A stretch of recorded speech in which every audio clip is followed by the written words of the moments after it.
Deadpool and Wolverine.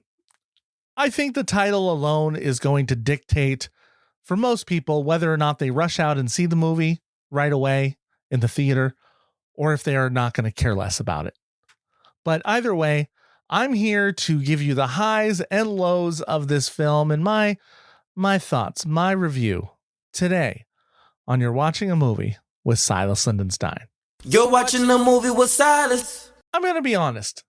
I haven't been a big Deadpool fan for some strange reasons. Apparently, I've been told this, but I've never hated Deadpool. I'm not a big fan of the gratuitous violence that he brings forth in his movies.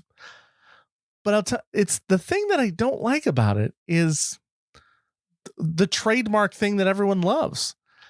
I don't like the breaking of the fourth wall constantly, continuously throughout the movie. That's in part 1, part 2, and this latest iteration, Deadpool and Wolverine. It's annoying. It just annoys the heck out of me. And I didn't know what I told to the PR people walking into the film was, I have no idea if I'm going to be super annoyed by this film or not. The why it's odd to me is that I really like the TV series She-Hulk, which did it. And I was fine with it there.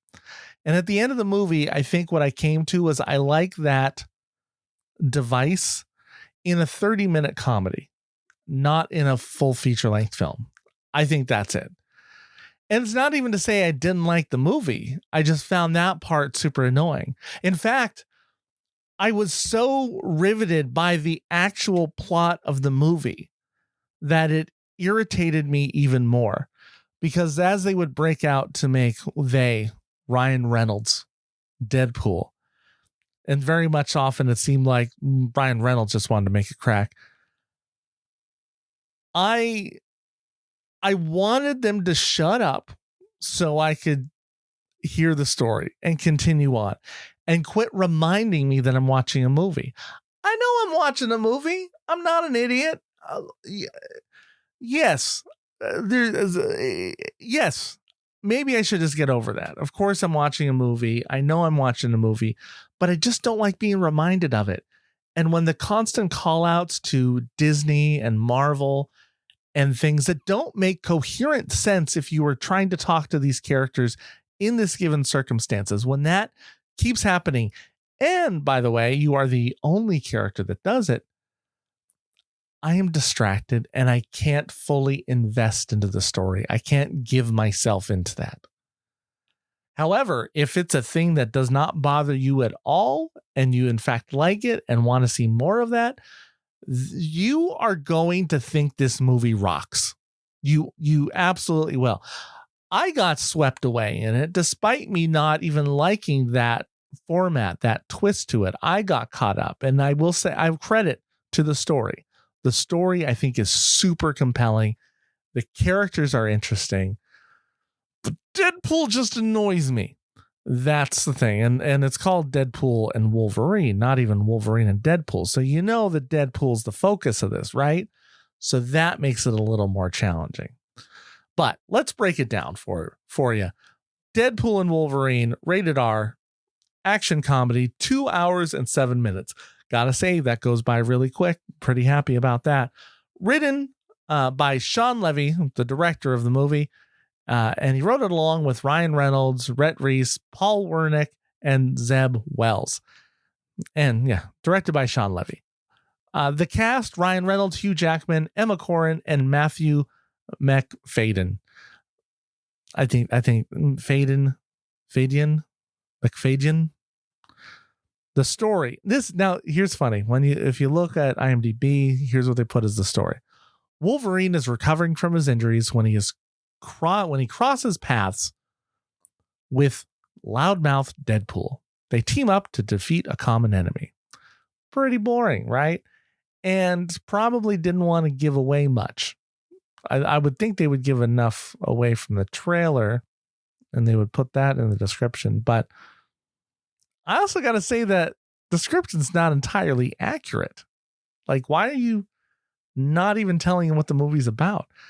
The movie is really about Deadpool wanting to be more, feeling like what he has done is not enough for a variety of reasons, and he wants to be important, and not just to himself, to the world, and to somebody special, right?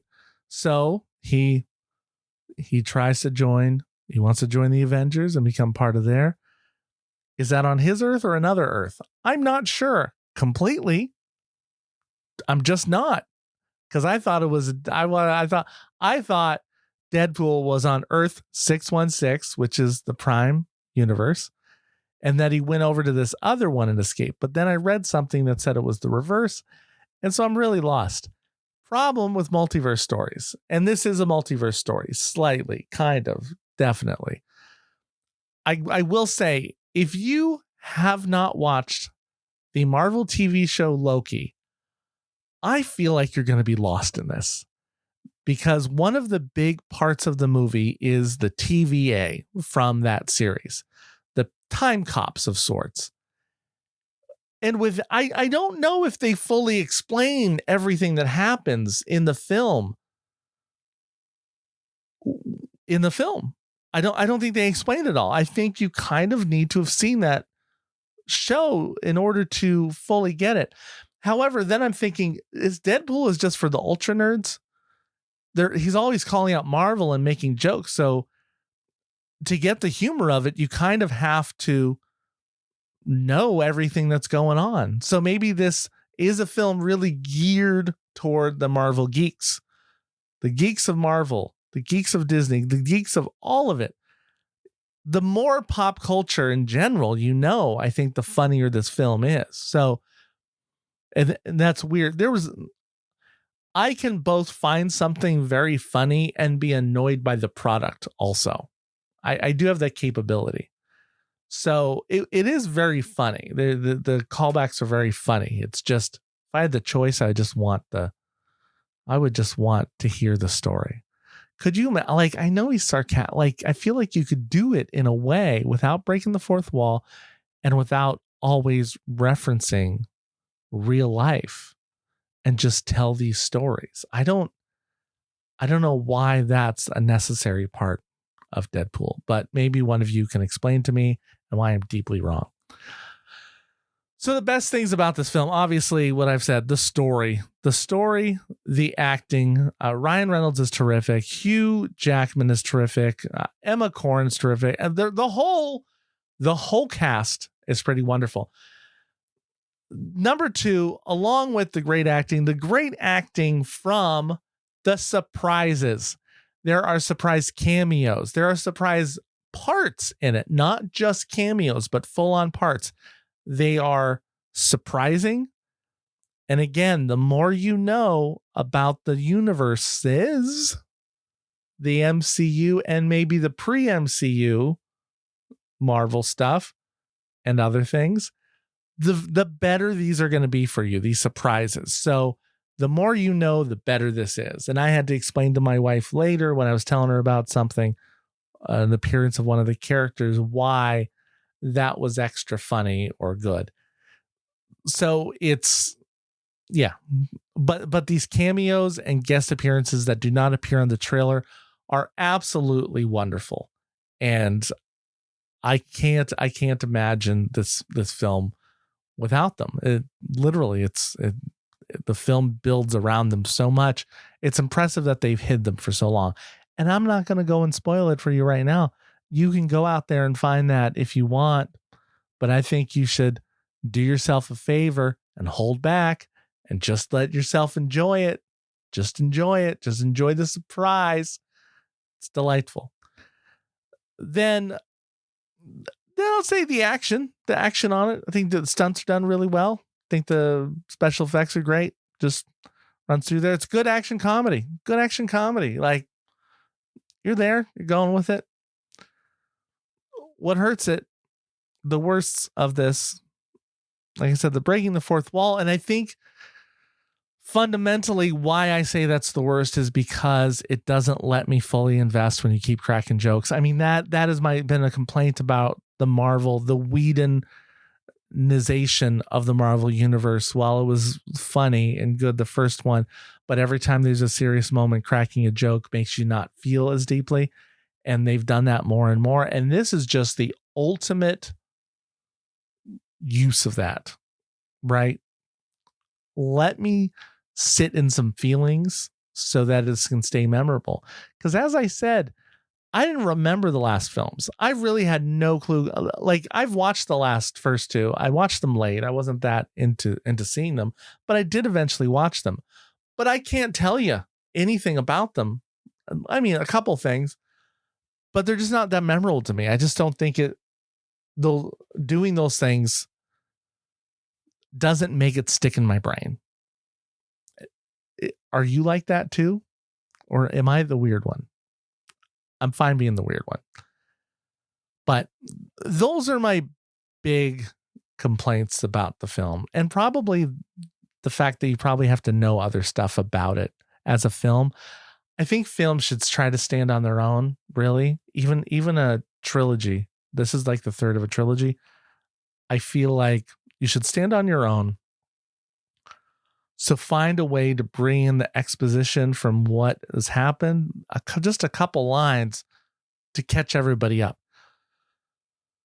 Everyone knows not to talk to me during a movie, but I worry about the people in front of people who turn and go, what's that? Who's that from? And someone having to go, oh, that's from the Marvel show Loki. They're time cops. And them being in front of me, like if I was a regular person, not at a press screening, that drives me crazy. And they're just setting that up to happen. And when my oldest daughter wants to see it, and I have to pause to explain to her each thing, that irritates me. Just tell it in the story. A couple things I think you should know about it. One, I just think it's funny. I thought the movie was called Deadpool versus Wolverine for the longest time. And it's not until I started doing this review. I thought it was Deadpool versus Wolverine, but it's Deadpool and Wolverine, which does either title I think actually fits, but this does fit a little bit more. So I like that. I think you should know to stay all the way to the very end. It's worth it. They have a worth it ending at the very end of credits. I think it's the very end. Pretty positive. But stay, watch them. You'll know when you see it. The lessons of the film. This is challenging. Building out a lesson from this action comedy. I think there's a lot to say about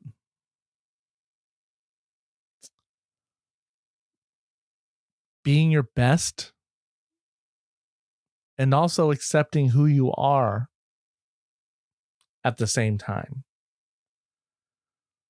Don't try to be your best for somebody else. Be your best for you.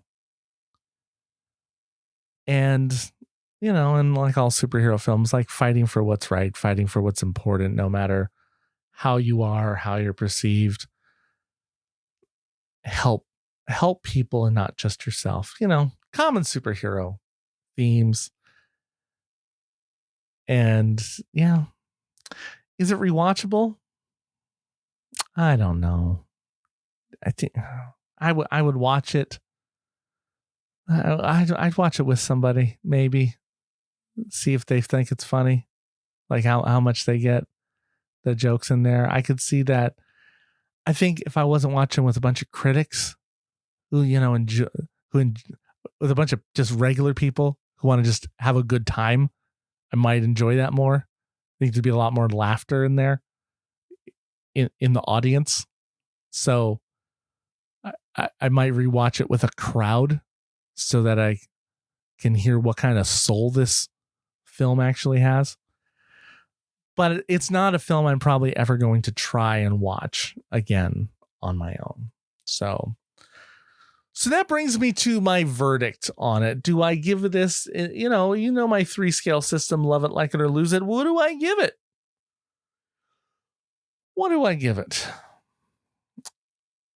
I did not love it. I did not lose it.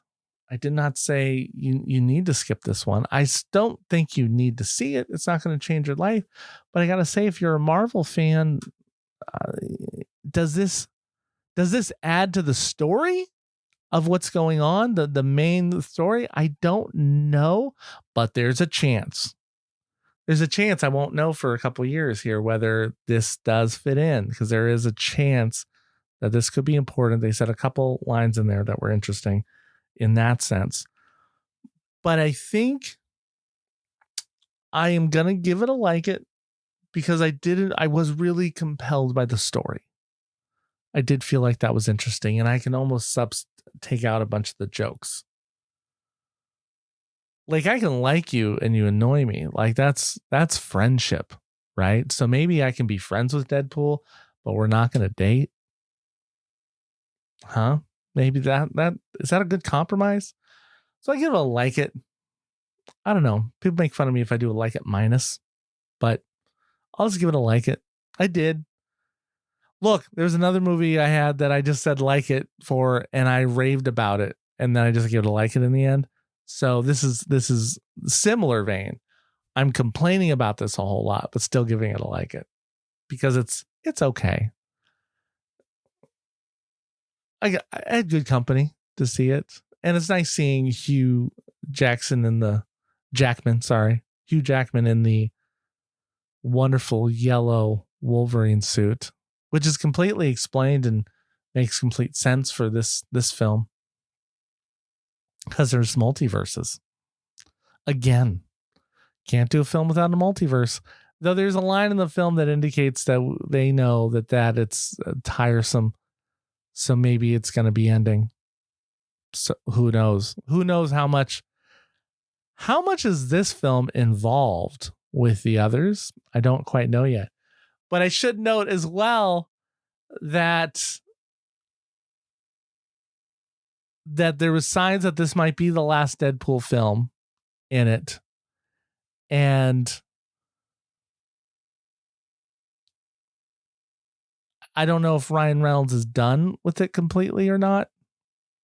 I don't know. I think Hugh Jackman is pretty incredible for continuing this. I think he's done so many appearances now as Wolverine, right? More than any other character. Has to be. So there's elements that if you are a Marvel fan, you got to go see this film. That's just part of it. You just got to go sit through and see if you enjoy it. All right. So that's it. That's my review. I wish I could talk more about this, but like almost everything in it is a surprise, and I don't want to take away from anybody's enjoyment, but